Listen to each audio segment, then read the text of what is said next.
शायद पैरानॉर्मल और नॉर्मल के बीच कहीं होते हैं। कई लोगों को भूत प्रेत और आत्माओं से शायद इतना डर नहीं लगता जितना एक क्लाउन से लगता है। ये कहानी भी ऐसे ही एक क्लाउन की है जिसका कहर एक छोटे से शहर बैरेक टाउन में कुछ ऐसा फैला कि वहां के लोगों ने घर से बाहर निकलना ही बंद कर दिया।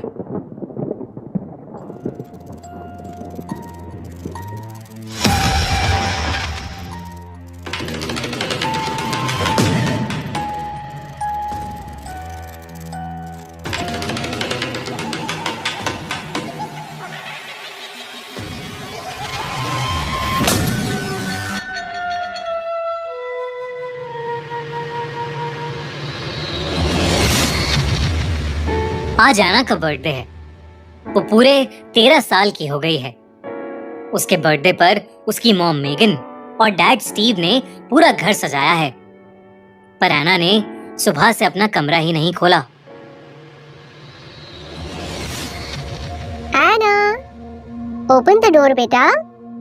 देखो, तुम्हारे पापा और मैंने तुम्हारे बर्थडे के लिए पूरा घर डेकोरेट किया है।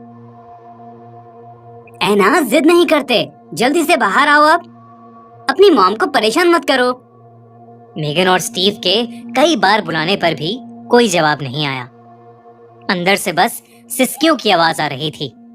वो आवाज सुनकर एना के पेरेंट्स थोड़े परेशान हो गए।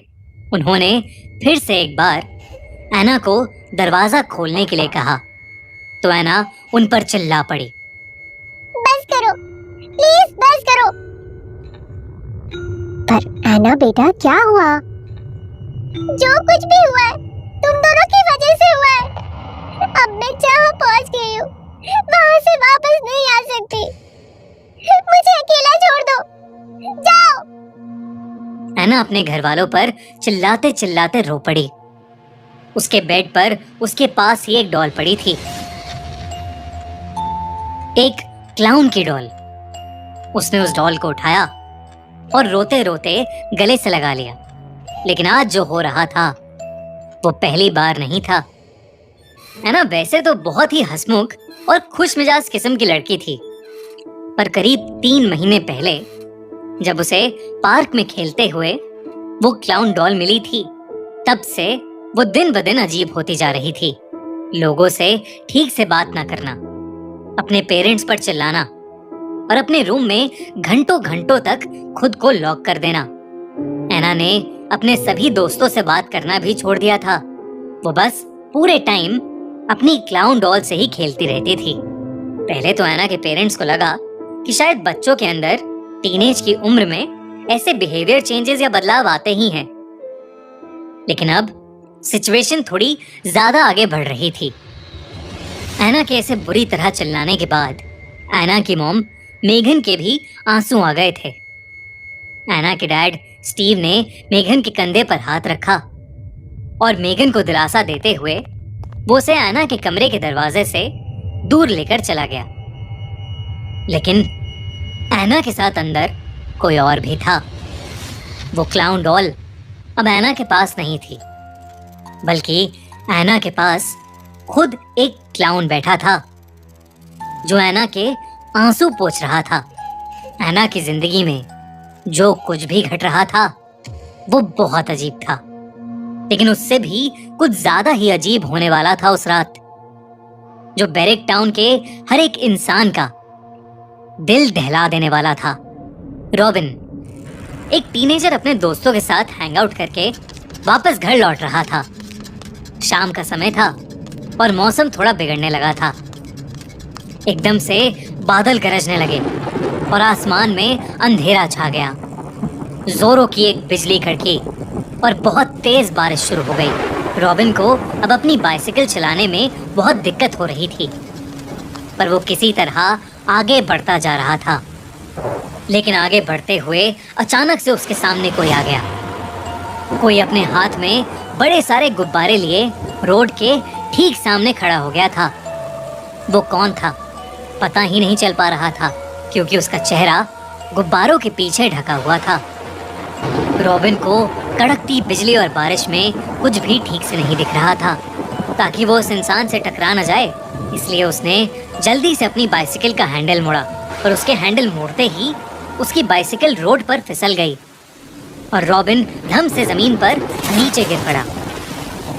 गिरने की वजह से उसके पैर में चोट लग गई थी। रॉबिन नीचे जमीन पर गिरा हुआ था और जब उसने आसपास उस इंसान को देखने की कोशिश की जिसका चेहरा गुब्बारों के पीछे छुपा हुआ था, तो वो इंसान दूर दूर तक कहीं नहीं था। फिर अचानक बिजली कटकी और वो आदमी रॉबिन के ठीक सामने आ गया। Hello, surprise surprise. रॉबिन के सामने कोई और नहीं बल्कि एक भयानक दिखने वाला क्लाउन खड़ा था, जिसे देखते ही रॉबिन कांप उठा। लेकिन इससे पहले कि वो कुछ कर पाता या कुछ कह पाता,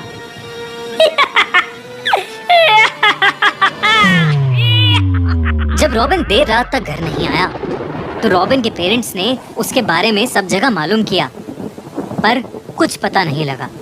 जब कहीं से कुछ भी इंफॉर्मेशन नहीं मिल रही थी तो उन्होंने पुलिस को खबर की। पूरे शहर में रॉबिन की खोज शुरू हो गई। छानबीन के दौरान एक पुलिस कार उसी रोड से गुजर रही थी जिस पर रॉबिन कुछ देर पहले अपनी बाइसिकल से गिरा था। वो पुलिस कार एक जगह आकर रुकी। वहीं पास में रॉबिन की बाइसिकल भी गिरी पड़ी थी। उस कार में से 2 ऑफिसर्स उतरकर रोड के दूसरी तरफ के एक पेड़ को देखने लगे। दोनों के चेहरे का रंग पीला पड़ गया था। जल्दी से सर को फोन लगा।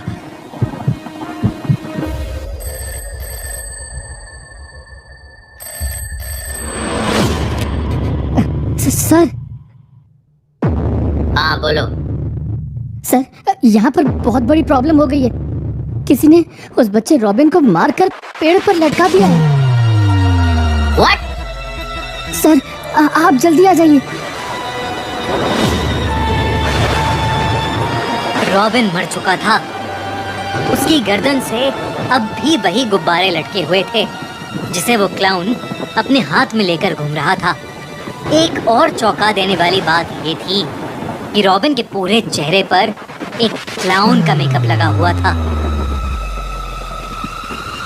वहीं दूसरी ओर उस रात एना के चेहरे पर अब फाइनली एक मुस्कान थी और वो उसी डॉल जैसे दिखने वाले क्लाउन के साथ अपने कमरे में नाच रही थी।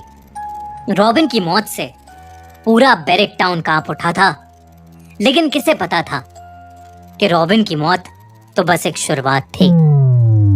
दोस्तों, ये था खूनी मंडे की पहली ओरिजिनल सीरीज द क्लाउन का पहला एपिसोड। क्या हुआ उस शाम रॉबिन के साथ?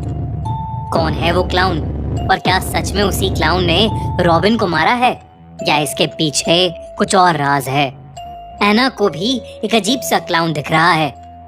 क्या वो मेंटली अनस्टेबल हो गई है और हेलुसिनेट कर रही है, या उस क्लाउन डॉल में कुछ पैरानॉर्मल छुपा है?